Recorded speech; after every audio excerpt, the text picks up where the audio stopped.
সিলেটে দুটি মামলা থেকে তারেক রহমানকে খালাস। সিলেটে 2024 সালে বিএনপি তৎকালীন সিনিয়র ভাইস চেয়ারম্যান ও বর্তমান ভারপ্রাপ্ত চেয়ারম্যান তারেক রহমানের বিরুদ্ধে দায়েরকৃত দুটি মামলা থেকে তাকে খালাস দিয়েছে আদালত। আজ রবিবার 1 ডিসেম্বর দুপুরে সিলেট মেট্রোপলিটন ম্যাজিস্ট্রেটের দ্বিতীয় আদালতে বিজ্ঞ বিচারক সগির আহমদের মামলা দুটি খারিজ করে তারেক রহমানকে খালাস রায় দেন। এ বিষয়টি নিশ্চিত করেছেন সিলেট জেলা বিএনপির সাধারণ সম্পাদক অ্যাডভোকেট ইমরান আহমদ চৌধুরী। আসলে আপনারা জানেন যে সারা বাংলাদেশে এই যে তথাকথিত 111 সরকার থেকে শুরু করে বিগত ফ্যাসিস্ট সরকার, হাসিনার সরকার, সেই পর্যন্ত আমাদের নেতা বাংলাদেশের আশা আকাঙ্ক্ষার প্রতীক বিএনপি ভারপ্রাপ্ত চেয়ারম্যান তারেক রহমানের নামে বিভিন্ন সময় প্রতিনিয়ত মিথ্যা মামলা দায়ের করেছে। তাদের অঙ্গ সংগঠন দায়ের করেছে, তাদের সাথে যারা রাজনীতি করেছে তারা দায়ের করেছে, তাদের নেতারা দায়ের করেছে, তাদের পক্ষে বিভিন্নভাবে অনেক পেশাজীবীরা মানুষ দায়ের করেছে আমাদের নেতার নামে বিভিন্ন মিথ্যা মামলা, যেটা আমরা দেখেছি। এবং এমনকি একটা মামলায় মাননীয় আদালত তাকে খালাস দেওয়ার পরে সেই জজ সাহেবকে বাংলাদেশ থেকে চলে যেতে বাধ্য হয়েছে। এই অবস্থা তৈরি করেছিল সর্বোচ্চ বিচার বিভাগের উপর। বিগত 5ই আগস্ট বাংলাদেশে যে বিপ্লব হয়েছে, এই বিপ্লবের পর আমার দেশের যে জুডিশিয়ারি সেটা আমরা ফেরত এসেছে এবং আবার বিচার বিভাগের স্বাধীনতা নিশ্চিত হয় আমরা এই যে অন্যায় থেকে মুক্ত পাওয়া আমরা শুরু করেছি। তারই ধারাবাহিকতায় বিগত তারিখটা হচ্ছে আপনার ছাত্রলীগের সিলেট কৃষি বিশ্ববিদ্যালয় শাখার শামীম মোল্লা, যিনি এই মামলাটি করেছিলেন বিগত ঘটনার তারিখ ছিল 15/12/2014 এবং 16/12/2014 ছাত্রলীগের পক্ষে শামীম মোল্লা এই মামলাটি করেছিল আমাদের নেতা দেশনায়ক তারেক রহমানের কে আসামি করে। সেটা মামলার ধারাটি ছিল দণ্ডবিধির 123-এর ক ধারা। মামলাটির নাম্বার ছিল সিআর মামলা 69/2014। এই মামলাটি বিভিন্ন সময় তাদের প্রসিকিউশন সেভাবে তারা ওয়ারেন্ট ইস্যু করেছে, সেভাবে তারা কার্যক্রম করেছে, কিন্তু এখন এসে আমরা আজকে এই মামলাটি মাননীয় আদালত মেট্রোপলিটন ম্যাজিস্ট্রেট দ্বিতীয় আদালত ম্যাজিস্ট্রেট জনাব সগির আহমদ সাহেব মামলাটি উনি খারিজ করে দিয়েছেন। কারণ সেই মামলাটি দেখা যায় যে একটা মিথ্যা মামলা এবং সেই মামলার কোনো ভিত্তি নেই, কোনো ভিত্তিহীনভাবে সেই মামলাটি ওনারা দায়ের করেছিলেন।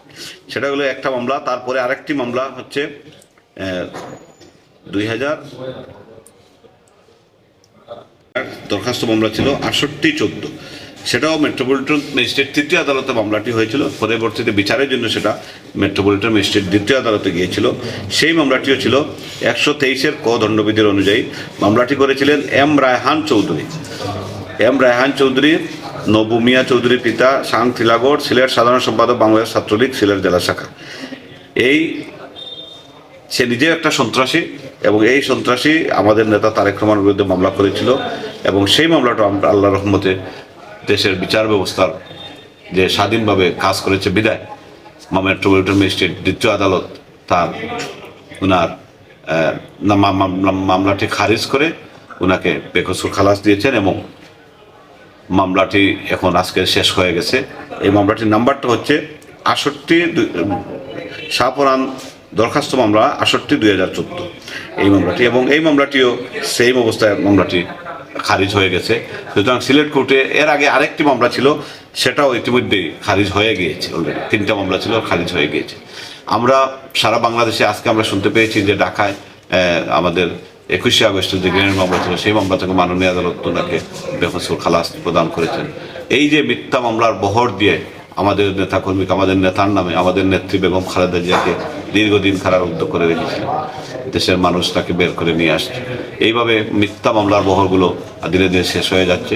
ইনশাআল্লাহ আমাদের নেতা, আমরা আশা করি, দেশের জাতি আশা করে অবিলম্বে আমাদের নেতা দেশে আসবেন। আমরা দেশের মানুষ অপেক্ষা করছি এবং এর মধ্যে প্রমাণিত হলো যে বিচার বিভাগের স্বাধীনতাকে কুক্ষিগত করে বিগত ফ্যাসিস্ট এই সরকার, হাসিনার সরকার যেভাবে আমাদের নেত্রীকে আমাদের নেতাকে যেভাবে তারা হেনস্থা করেছে, আমাদের দলের লক্ষ লক্ষ নেতা কর্মীকে আমাদেরকে গায়েবী মামলা দিয়ে অ্যারেস্ট করেছে, গ্রেফতার করেছে।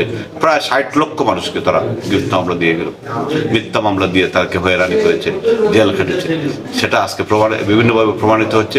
আজকে মাননীয় আদালতের মাধ্যমে সেটা আবারও প্রমাণিত হলো যে এইসব মিথ্যা মামলা এই সরকার দায়ের করেছে।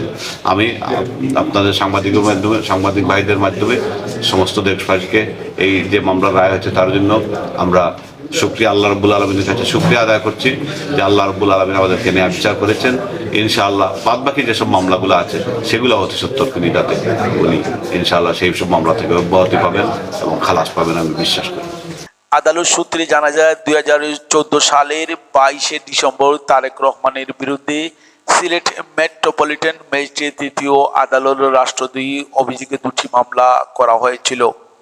একটি করেছে সিলেট জেলা ছাত্রলীগের তৎকালীন সাধারণ সম্পাদক এম রায়হান আহমদ চৌধুরী, অপরটি করেছিল সিলেট কৃষি বিশ্ববিদ্যালয়ের ছাত্রলীগের সভাপতি শামীম মোল্লা।